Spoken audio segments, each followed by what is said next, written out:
You're terrified of being alone with your thoughts. Don't deny it.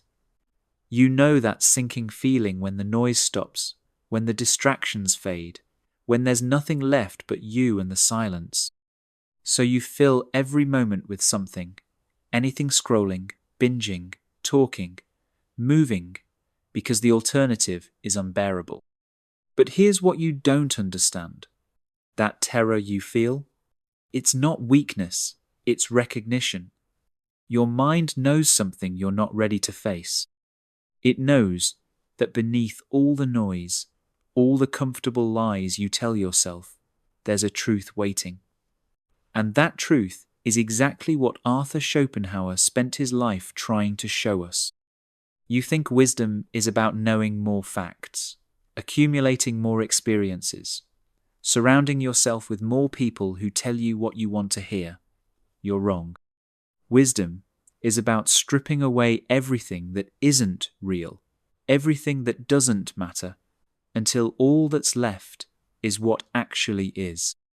And what actually is, according to Schopenhauer, is often too harsh for most people to bear.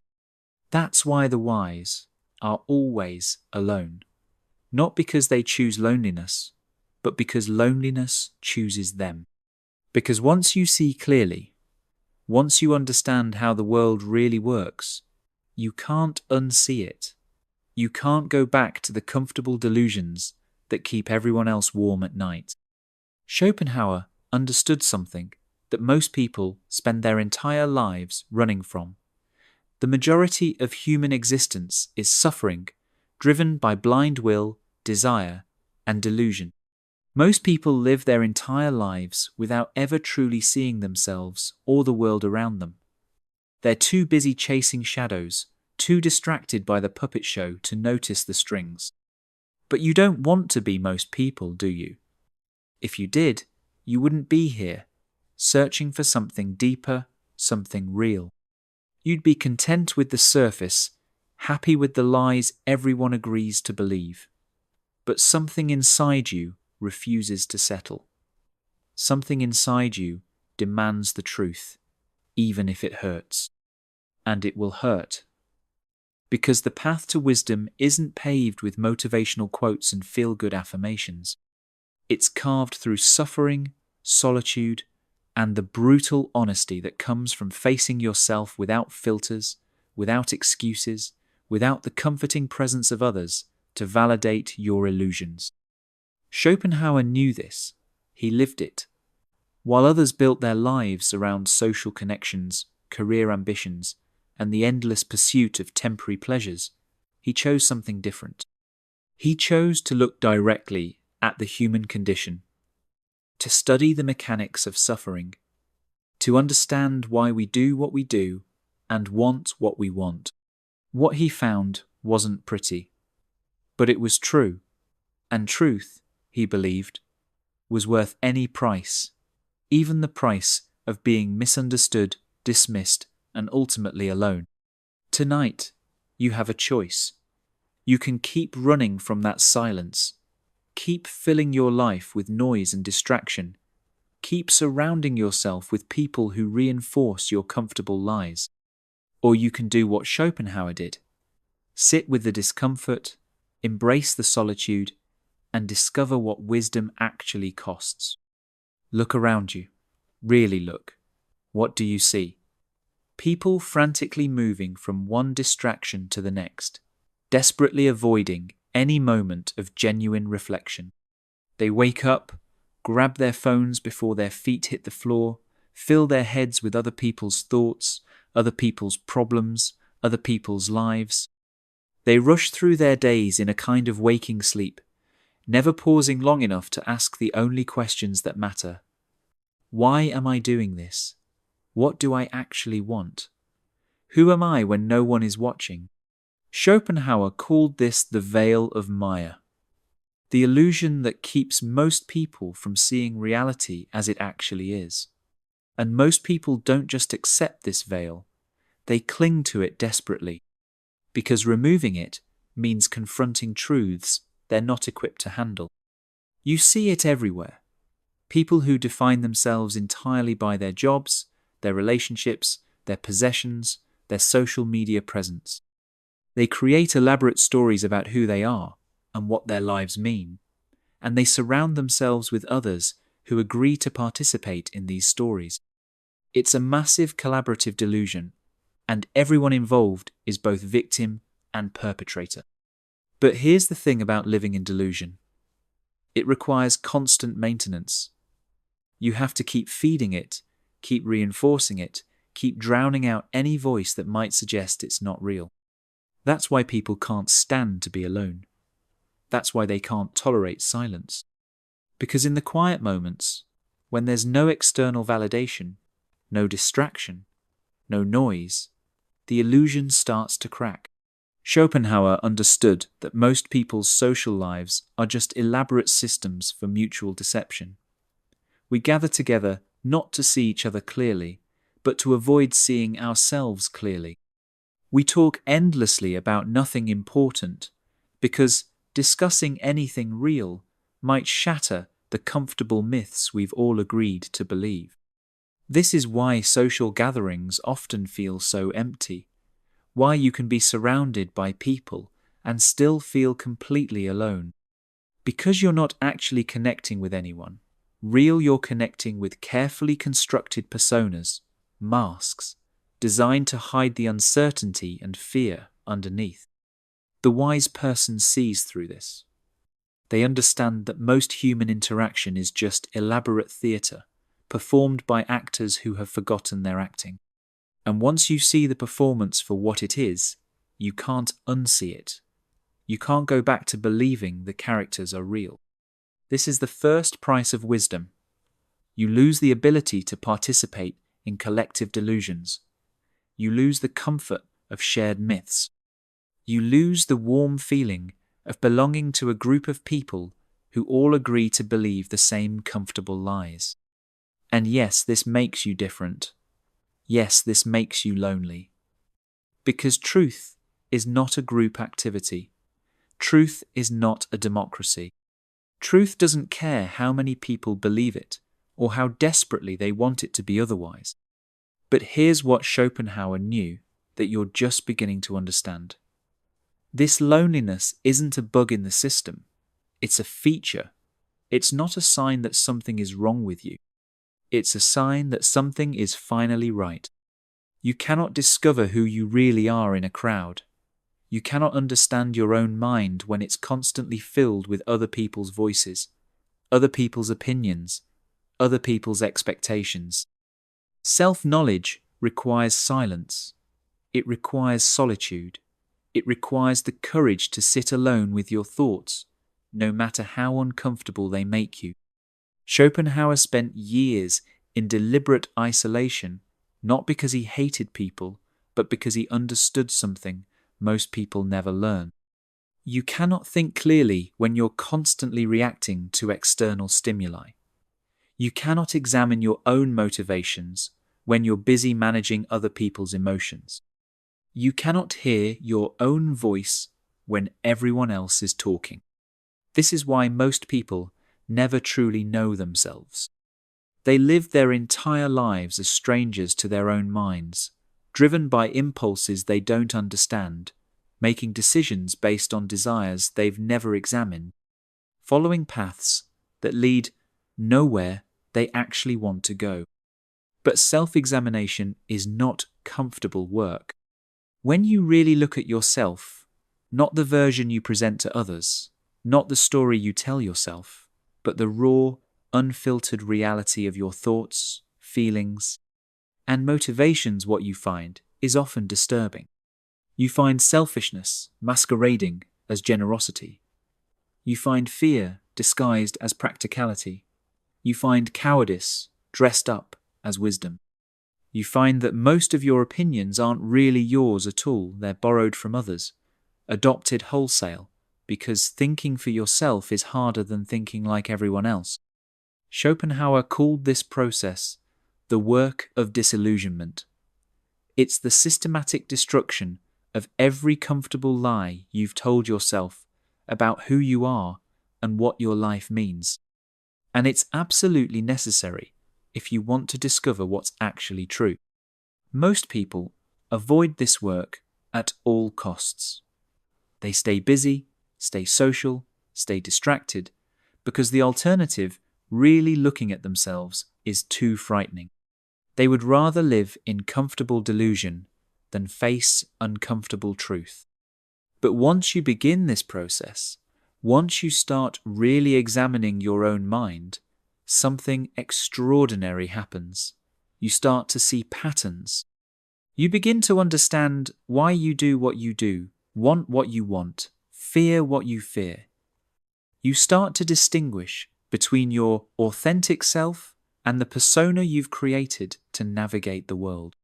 This understanding doesn't come through reading books or attending workshops or talking to therapists, though these things might help. It comes through sustained, solitary reflection. It comes through sitting quietly with yourself, day after day, year after year, until you know your own mind, as well as you know your own face. And here's the paradox. The better you know yourself, the more isolated you become from others. Not because you choose isolation, but because most people are living so far from their authentic selves that genuine connection becomes nearly impossible. You find yourself surrounded by people who are afraid of their own thoughts, uncomfortable with their own feelings, strangers to their own motivations. How do you connect with someone who doesn't even know who they are? This is why Schopenhauer chose solitude. Not because he was antisocial or misanthropic, though he was often accused of both, but because he understood that wisdom requires deep self-knowledge, and deep self-knowledge requires sustained solitude. You cannot become wise while constantly seeking approval from others. You cannot see clearly while worried about what people think. You cannot think original thoughts while surrounded by conventional thinkers. The choice is simple, though not easy. You can have the comfort of belonging, or you can have the clarity of wisdom. You can be popular, or you can be honest. You can fit in, or you can see clearly. Most people choose comfort. The wise choose truth, knowing that truth often comes at the price of loneliness. When you finally see the world as it actually is, when the veil of Maya falls away, and you perceive reality without the comforting filters of delusion, you discover something that changes everything. You are utterly alone, not because you choose to be, but because clear sight is rare, and those who possess it cannot unsee what they have seen. Schopenhauer understood this better than perhaps anyone. He knew that wisdom is not just knowledge, it's a way of seeing that transforms everything, including your relationship to other people. Most people live in a kind of shared hallucination. They agree to believe certain things about the world, about human nature, about what matters and what doesn't. These shared beliefs create a sense of community, of belonging, of mutual understanding, but they're still hallucinations. When you start seeing clearly, you realize that most of what people consider important is actually trivial. Most of what they worry about doesn't matter. Most of what they pursue won't satisfy them. Most of what they believe about themselves and others is simply not true. This creates an unbridgeable gap. How do you relate to someone who is desperately chasing something you know is worthless? How do you engage with someone who is terrified of truths you consider basic? How do you connect with someone who is running from the very thing you've learned to embrace? Schopenhauer experienced this isolation firsthand. He was surrounded by people who were impressed by things that seemed meaningless to him, excited by pursuits he knew were futile, committed to ideas he understood were false. The more clearly he saw, the more alone he became. But here's what most people miss. This isolation isn't a punishment for seeing clearly. It's an inevitable consequence of it. It's not evidence that something is wrong with you. It's evidence that something is finally right. The crowd is not wise. Popular opinion is not truth. Social consensus is not reality. When you align yourself with what is actually true, rather than what is socially acceptable, you necessarily separate yourself from those who prefer comfortable lies to uncomfortable truths. This separation is painful, but it's also liberating, because once you stop seeking validation from people who don't understand what you understand, you're free to pursue what actually matters. Once you stop trying to explain deep truths to shallow minds, you can focus on deepening your own understanding. Schopenhauer found profound meaning in this isolation.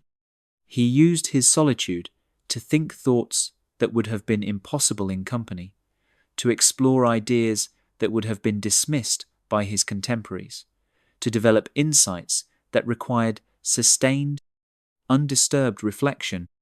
The wise person learns to find companionship in books, in nature, in their own thoughts. They learn to prefer the company of great minds from the past to the shallow conversations of the present. They learn to value depth over breadth, quality over quantity, truth over popularity. This doesn't mean becoming misanthropic or dismissive of others. It means understanding that most people are operating from a different set of assumptions, pursuing different goals, and that trying to bridge that gap is often futile and always exhausting. The clear-sighted person learns to be compassionate toward others without expecting to be understood by them. They learn to offer wisdom without expecting it to be accepted. They learn to live authentically without needing others to validate their choices. This is perhaps the hardest lesson of all, that wisdom isolates you, but it also liberates you. That seeing clearly separates you from others, but it also connects you to what is actually real. You cannot have both the comfort of belonging and the clarity of wisdom. You cannot be popular and honest at the same time. You cannot fit in and see clearly simultaneously. The choice, as always, is yours. But understand this: once you choose wisdom, once you commit to seeing clearly, there is no going back. The isolation is real, it's permanent, and it's the price you pay for understanding what most people will never understand. Here's the secret that Schopenhauer discovered and that few people ever understand. The loneliness that comes with wisdom isn't a burden to be endured, it's a gift to be treasured. It's not evidence of your failure to connect with others. It's proof of your success in connecting with something far more valuable, reality itself. Most people spend their entire lives in chains, but they're chains made of approval, validation, and the desperate need to belong. They shape their thoughts to match their friends, their values to match their culture, their desires to match their society's expectations. They live borrowed lives, think borrowed thoughts, and pursue borrowed dreams. But when wisdom isolates you from the crowd, it simultaneously liberates you from the crowd's limitations. When you stop needing others to understand you, you stop being controlled by their misunderstandings. When you stop seeking their approval, you stop being imprisoned by their disapproval. Schopenhauer understood that true freedom comes not from having more options, but from transcending the need for external validation. The lonely wise person is freer than the popular fool because they are not dependent on others for their sense of self-worth, their understanding of truth, or their perception of what matters. Think about it. How much of your mental energy is currently devoted to managing other people's opinions of you? How many of your decisions are based not on what you actually want, but on what others expect? How often do you silence your own voice to avoid conflict, discomfort, or disagreement? The wise person who has accepted their isolation has escaped all of this. They think their own thoughts, pursue their own interests, and live according to their own values, not because they're selfish, but because they understand that authenticity is impossible while constantly accommodating others' preferences. This liberation extends to every area of life. When you're no longer performing for an audience, you can pursue activities that genuinely interest you rather than ones that impress others. When you're no longer seeking approval, you can express ideas that are true rather than ones that are popular. When you're no longer afraid of being alone, you can choose solitude when it serves you rather than avoiding it out of fear. Schopenhauer found that his isolation allowed him to develop a relationship with his own mind that would have been impossible in constant company. He learned to enjoy his own thoughts, to trust his own judgment, to find satisfaction in his own understanding. He discovered that the best conversations are often the ones you have with yourself. The lonely wise person also develops a different relationship with suffering. Instead of seeing pain as something to be avoided at all costs, they understand it as information, as a teacher, as a pathway to deeper understanding. They don't seek out suffering, but they don't run from it either. They know that every difficulty contains a lesson. Every hardship reveals something important about themselves or the world. This doesn't mean becoming cold or indifferent. It means developing what Schopenhauer called sympathetic understanding, the ability to see clearly without being overwhelmed by emotion, to care deeply without being controlled by attachment, to love others without needing them to complete you. The wisely lonely person loves humanity but doesn't need humanity's love in return. They offer their wisdom freely but don't insist that it be accepted. They engage with others when it's meaningful but retreat to solitude when it's not. Most importantly, they understand that their isolation is not a failure of connection, it's a different kind of connection. Instead of connecting horizontally with their contemporaries, they connect vertically with truth itself. Instead of belonging to a temporary social group, they belong to the eternal community of those who see clearly. This is why Schopenhauer could write with such confidence, such clarity, such unwavering commitment to truth. He wasn't writing for his contemporaries, he was writing for anyone, at any time, who was ready to see clearly. He understood that wisdom transcends social connection because it connects you to something more permanent, more real, more valuable than any human relationship. The loneliness of wisdom is not empty, it's full of understanding, full of truth, full of authentic connection to reality. It's not the loneliness of isolation, it's the loneliness of elevation. And here's the final paradox. Once you fully accept this loneliness, once you stop fighting it and start embracing it, you discover that you're not alone at all. You're connected to every wise person who has ever lived, every clear-sighted individual who has paid the same price for the same understanding. You're part of an invisible fellowship of those who see clearly, spread across time and space, united not by physical proximity, but by shared understanding. You belong not to your time and place, but to truth itself. This is the ultimate liberation that loneliness provides. Freedom from the tyranny of the temporary, connection to the eternal, and the deep peace that comes from finally, fully, being who you actually are. So stop running from the loneliness. Stop seeing it as a problem to be solved.